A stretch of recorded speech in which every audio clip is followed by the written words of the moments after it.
Hello, this is Dr. Kent Foss. I am the trumpet professor at Campbell University in Bowie's Creek, North Carolina.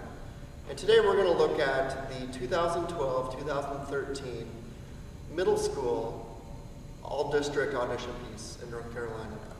This year the piece is from the Sigmund Herring 40 Progressive Studies book, and it is Etude number 20, which is found on page 22 of the book. What I'll do today is I'll play the entire piece down, and then we'll take a few moments and talk about some specific things to work on while you're practicing your piece this year.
Now, looking at some specific things to look at when you're practicing this piece. Let's look at the beginning, and particularly on the eighth notes that are tongued, the ones we are articulating.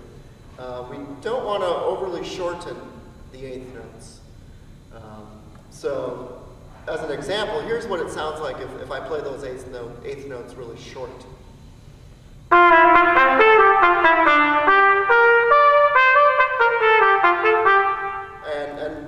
That's an easy thing to do, but you'll want to keep those eighth notes full value, full length, and give them a nice, clear articulation.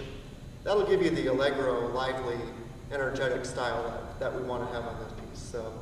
So here's with the full value eighth notes with nice, clear articulation.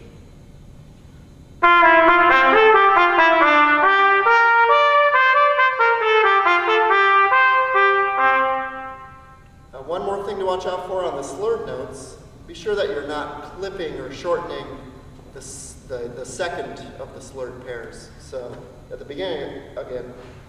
So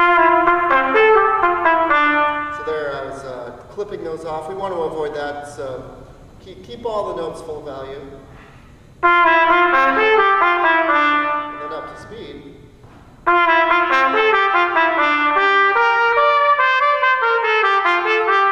As opposed to when we separate things overly, it becomes, it really makes the flow of our tone more difficult, and it just kind of takes the energy out of the piece. So keep everything nice and full value, and if you want it to sound really energetic and lively, give it nice, clear, exciting articulation. And that good, clear tonguing and full notes, that'll really help you on this piece. So a couple little things, make sure on your Ds that your slide is extended, on your low Ds that are played 1 and 3. That'll be important on this. There's some big Ds that we land on big, and we don't want them to be sharp. As a general rule, really style-wise, make sure this piece has a lot of energy in it. It does seem somewhat repetitive with the slur 2, tongue 2 pattern all throughout the piece. It'll be just extra important that we, the player, put as much kind of happy energy that we can into this piece. Otherwise, it'll tend to sound just very flat and boring. And it becomes a lot harder to play, too, when we're not playing musically. Because when we play with a lot of energy and excitement, we sort of forget that, oh, this can be hard sometimes. It just becomes a lot easier, and you start to have a lot more fun playing that way, too. So, let me see if I can demonstrate that. How about, just at the beginning, here's how it sounds if I play very boring.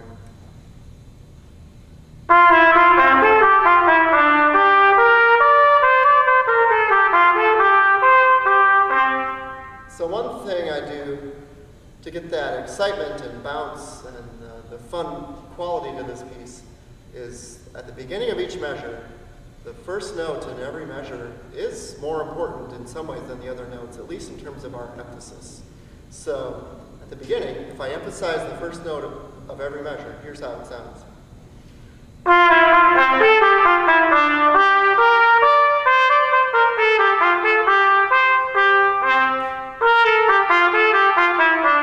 I think you got the idea. When we kind of lean into that da-da-da-da-da-da-da-da, lean into those notes a little more, it really gives the piece more excitement and bounce and energy.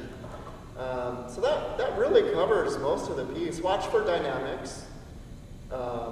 They give us some nice suggestions with dynamics, but don't feel like you just have to mechanically follow the dynamics on the page. You can really add some great style. I mean, let me correct that. I would follow what's on the page, but feel like you can add a little bit of your own flavor and style as well.